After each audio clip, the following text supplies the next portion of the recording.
Selamat datang di Padepokan Witasem.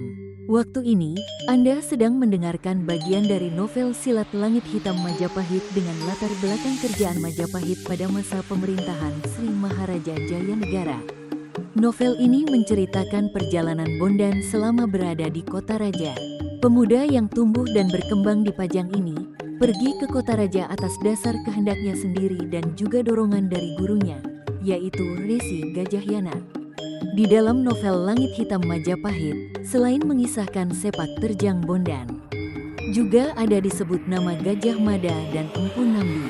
Hubungan antara Bondan dan Gajah Mada pun bermula dari keterlibatan mereka berdua pada banyak benturan yang sangat keras. Selamat mendengarkan dan berbahagia. Salam. Bab 1, Menuju Kota Raja.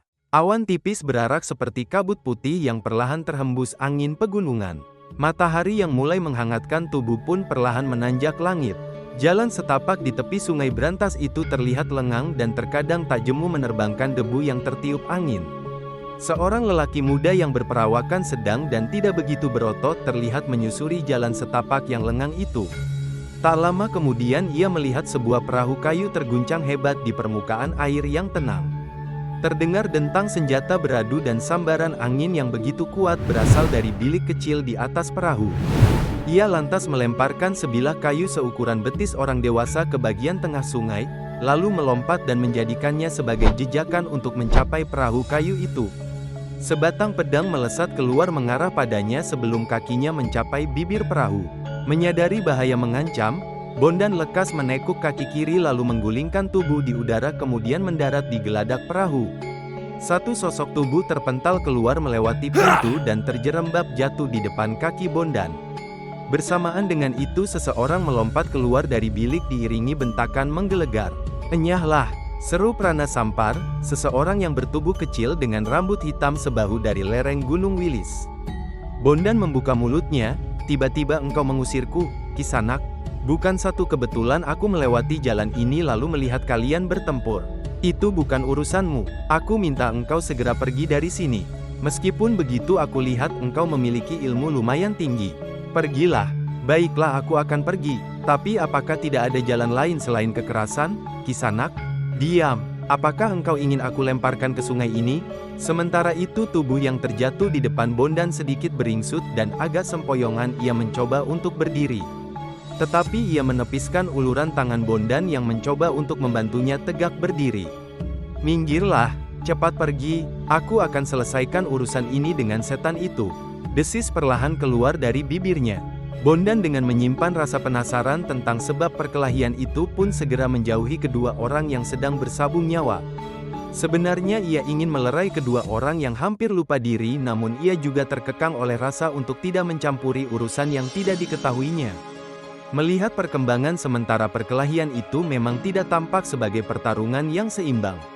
Seseorang memang kalah beberapa tingkat dari lawannya. Bondan termangu-mangu karena ia sudah memperkirakan akhir dari perkelahian ini.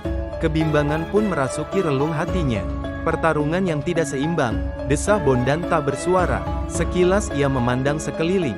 Begitu sepi, hanya mereka bertiga yang berada di lingkungan sedikit ditumbuhi pepohonan. Majapahit di bawah Sri Jayanegara adalah kerajaan yang tidak banyak mengalami pergolakan. Namun, di Kota Raja masih tersisa bara yang dapat meledak setiap saat. Kematian Lembu Sora dan Gajah Biru menyisakan persoalan yang rawan memicu pertikaian antar kelompok bangsawan. Tetapi sejauh ini, Sang Maharatu Jayanegara masih mampu mengendalikan gejolak yang terjadi di lingkaran dekatnya. Pertarungan kecil di tepi sungai yang disaksikan Bondan adalah buah dari kepanjangan tangan yang begitu dahsyat dan membayangi langit Kota Raja. Pada siang itu, orang yang berseragam prajurit mulai menata gerak persiapan untuk menyerang sambil berkata, "Sampar, urusan ini tidak akan berhenti di sungai ini. Engkau akan menyesali perbuatanmu itu."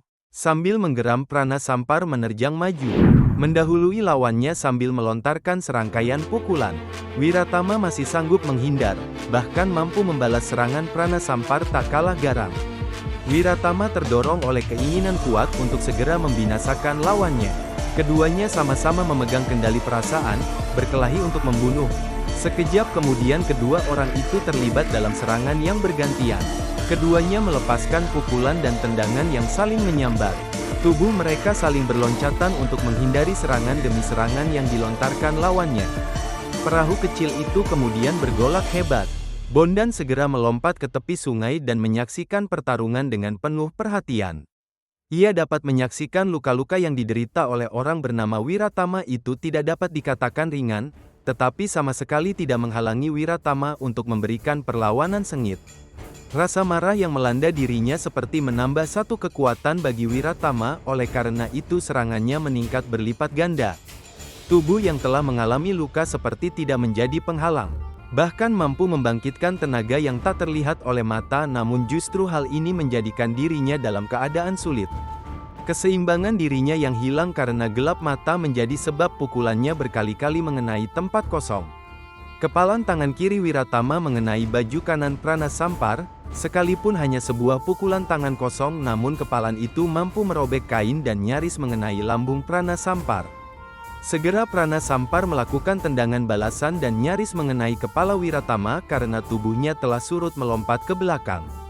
Tak lama kemudian keduanya berada di bibir perahu yang berseberangan. Wiratama menghentakkan kaki ke bibir perahu agar tergoyang keras. Pranasampar yang sedikit terhuyung dengan cepat melayang memanfaatkan dorongan perahu ke arah Wiratama sambil melepaskan serangan. Namun begitu, Wiratama masih bisa mengelak dan menangkis serangan Sampar. Hanya saja Sampar sedemikian cerdik mampu memanfaatkan celah di antara tangkisan Wiratama sehingga dirinya berada di bawah dada lawannya. Satu pukulan telak yang disertai tenaga inti menyusup di celah pertahanan dan mengenai dada Wiratama sehingga terdengar keluhan tertahan. Wiratama terlontar melayang melewati bibir perahu. Air sungai ternoda dengan warna merah ketika Wiratama menyentuh permukaan sungai. Ia tenggelam sesaat, tak lama kemudian tubuhnya mengapung tanpa gerakan. Menyaksikan Wiratama terpental jatuh ke dalam sungai dengan air berwarna coklat, Bondan melayang secepat anak panah menyambar Wiratama yang hanyut oleh aliran sungai. Dengan menginjakan tapak kakinya ke permukaan air, Bondan kembali mengapung di angkasa menuju perahu dan segera memeriksa keadaan Wiratama. Ia membuka baju yang menutup tubuh Wiratama dan tampak warna kebiruan berbentuk telapak tangan pada dada prajurit itu. Tampaknya orang ini terkena satu pukulan yang dilandasi tenaga luar biasa. Lelaki itu ternyata bukan orang biasa, gumam Bondan pada dirinya sendiri sambil melirik Pranasampar. Setan, desis Pranasampar geram. Seseorang telah tiba-tiba ada di dekatnya dan menyaksikan perkelahian yang berujung pada kematian seorang prajurit Majapahit. Tentu kematian ini akan mengguncangkan Trowulan dan dengan begitu dirinya akan diburu seluruh pasukan Majapahit sampai ujung langit. Satu-satunya jalan adalah menghilangkan jejak dengan membunuh anak ini, pikir Sampar. Mata Pranasampar menatap tajam ke arah Bondan yang belum beranjak dari tempatnya duduk di sebelah mayat Wiratama. Pranasampar tak ingin ada yang menjadikan berita kematian Wiratama menjadi tersebar. Tiga pasak kecil meluncur deras ke arah Bondan yang dengan sigap melenting ke samping untuk menghindari senjata rahasia itu. Kisanak, apa urusanmu dengan senjata itu? Bondan bertanya dengan nada ingin tahu. Anak muda, menjadi urusanku dengan membunuhmu karena perkelahian ini, seru Pranasampar. Ini bukan kesalahanku, aku melihat perkelahian itu karena aku melihatnya. Dan engkau, Kisanak, jangan jadikan membunuh itu sebagai kebiasaan. Bondan menyahut sambil menjelaskan keadaan dirinya. Bocah tengik, berani kau katakan itu? Aku membunuh bukan sebagai kebiasaan, tetapi lebih karena aku suka melakukannya. Waktu yang lambat merayap tidak dapat dirasakan oleh kedua orang yang usianya tidak terpaut jauh itu. Matahari mendaki langit semakin tinggi dan meninggalkan riak-riak kecil yang bermain-main dengan angin yang menyapu lembut permukaan sungai berantas. Pranasampar segera melesat cepat serta mengayunkan sebilah keris ke arah penyelamat jasad Wiratama itu. Bondan tidak merasa ada masalah atau kepentingan terhadap perkelahian ini, maka ia memutuskan untuk menghindar dan hanya mengimbangi serangan lawannya. Pranasampar semakin marah dengan cara Bondan meladeni gerakannya. Ia merasa telah diremehkan karena dalam diri Pranasampar telah terpatri bahwa ia adalah anak muda yang mempunyai kelebihan dibandingkan dengan yang seusianya. Selain itu ia juga merupakan murid dari seorang yang pilih tanding di lereng Gunung Wilis.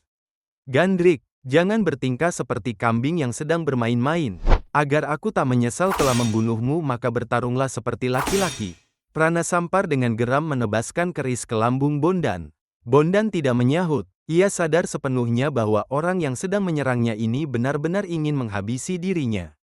Dan jika melihat luka di dada Wiratama maka jelas terlihat kekuatan sesungguhnya dari penyerangnya ini. Namun begitu Bondan belum memutuskan untuk melawan atau segera melepaskan diri dari perkelahian. Meski akhirnya, untuk sementara ini, ia ingin menjajaki kemampuan bertarung dari pembunuh Wiratama ini. Bondan tidak dapat melawan rasa ingin tahunya yang cukup besar. Ia tampak ingin bermain-main dengan bahaya yang ada pada sosok yang bernama Pranasampar.